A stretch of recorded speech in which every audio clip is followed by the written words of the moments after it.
సాగునీటి సమస్య పరిష్కారం విషయంలో గతంలో తెలుగుదేశం ప్రభుత్వానికి వైసీపీ ప్రభుత్వానికి తేడా ఏంటంటే వైసీపీ ప్రభుత్వానికి జగన్ వాళ్ళ నాన్న రాజశేఖర రెడ్డి హయాంలోనే హైయెస్ట్ ఇరిగేషన్ ప్రాజెక్ట్స్ మీద కాన్సన్ట్రేట్ చేసింది. అప్పట్లో జలయజ్ఞం ధనయజ్ఞం అంటూ తీవ్రస్థాయిలో విమర్శించినటువంటి తెలుగుదేశం పార్టీ ఇప్పుడు అదే కాలువల్లో నీళ్లు పోస్తోంది తప్పించి కొత్తగా కనిపెట్టిన ప్రాజెక్ట్ ఏం లేదు.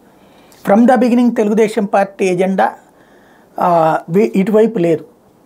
అది తేడా. ఇప్పుడు అది సెటరేట్ చేసే ప్రయత్నం తెలుగుదేశం చేద్దాం అనుకుంది. మొన్న పట్టిసీమ కట్టింది, అది కూడా పోలవరం కాలువల్లో నుంచినే తవ్వాల్సి వచ్చింది, నీళ్లు పోయాల్సి వచ్చింది.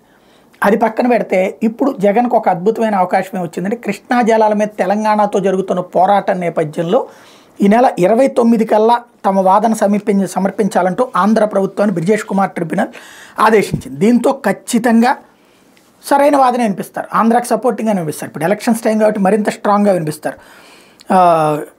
దాదాపుగా బ్రిజేష్ కుమార్ ట్రిబ్యునల్ ఇచ్చినటువంటి ఆదేశాల ప్రకారం అంతర్రాష్ట్ర జల వివాద చట్టం సెక్షన్ 3 ప్రకారం బచావ్ ట్రిబ్యునల్ ఉమ్మడి ఆంధ్రప్రదేశ్కి చేసిన కేటాయింపుల మీద విచారణ జరపడానికి కేంద్రం గెజిట్ నోటిఫికేషన్ జారీ చేసింది. బచావ్ ట్రిబ్యునల్తో పాటు తర్వాత విచారించిన ట్రిబ్యునల్ చేసిన కేటాయింపులు పోలవరం ధర కృష్ణా బేసిన్కి మళ్లించే గోదావరి నీటిలో ఉమ్మడి ఆంధ్రప్రదేశ్కు ఉన్న 45 టీఎంసీల నీటి వాటాను ఇరు రాష్ట్రాలకు పంపిణీ చేసే బాధ్యతను కూడా బ్రిజేష్ కుమార్ ట్రిబ్యునల్కే అప్పగించింది. గత ఏడాది నవంబర్ 22 నుంచి జరిగిన ట్రిబ్యునల్ సమావేశంలో 6 వారాల్లోగా 2 రాష్ట్రాలు తమ వాదనలు సమర్పించాలని, తర్వాత 2 వారాల్లో ఒక రాష్ట్రం దాఖలు చేసిన నివేదికపై ఇంకో రాష్ట్రం స్పందించాలని సూచించింది.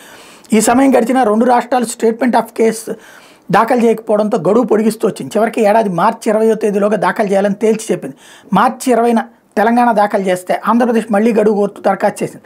దీనిలో సోమవారం ట్రిబ్యునల్ ఎదుటి వాదనలు జరిగింది. తెలంగాణ తరపున సీనియర్ న్యాయవాది వైద్యనాథన్, ఆంధ్రప్రదేశ్ తరపున జయదేవ్ గుప్తా వాదనలు వినిపించారు. స్టేట్మెంట్ ఆఫ్ కేసుని ఆంధ్రప్రదేశ్ జలవనరుల శాఖ రూపొందించి దాన్ని సాంకేతిక సలహా కమిటీ పరిశీలించి న్యాయ బృందానికి పంపింది.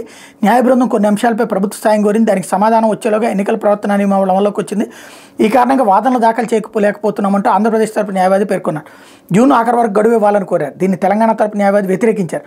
ట్రిబ్యునల్ ఎదుటి వాదనలు దాఖలు చేయడానికి ఎన్నికల నియమావళి అడ్డు కాదంటూ పేర్కొన్నారు. ట్రిబ్యునల్ కూడా ఈ అభిప్రాయంతో ఏకీభవించి ఎన్నికల నియమావళి సంక్షేమ పథకాలు ఇతర ప్రభుత్వ కార్యక్రమాలకు వర్తిస్తుంది తప్ప న్యాయ ప్రక్రియ కాదని చెప్పింది.